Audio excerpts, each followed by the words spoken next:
heard one about a fellow who went to the KGB to report that he lost his parrot.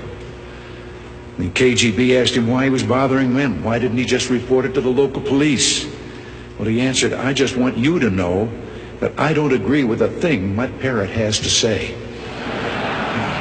The story was an American and a Russian arguing about their two countries. And the American said, look, in my country, I can walk into the Oval Office, I can pound the president's desk and say, Mr. President, I don't like the way you're running our country.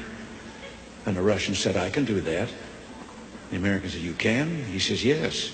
I can go into the Kremlin, to the General Secretary's office, pound his desk and say, Mr. General Secretary, I don't like the way President Reagan's running his country.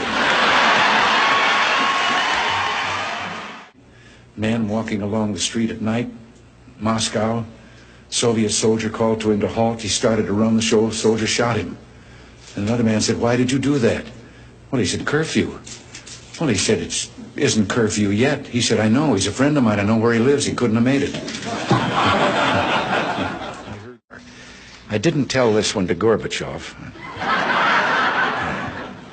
You know, there's a 10-year delay in the Soviet Union of delivery of an automobile.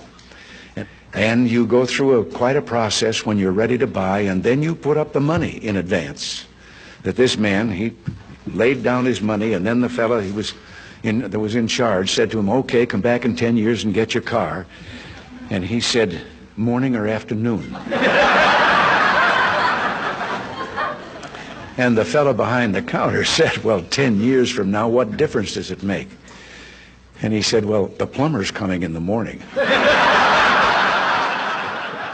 3 dogs, an American dog and a Polish dog and a Russian dog. They were all having a visit, and the American dog was telling them about how things were in this country. He said, you know, you bark and you bark long enough, and then somebody comes along and gives you some meat. And the Polish dog said, what's meat? The Russian dog says, what's bark?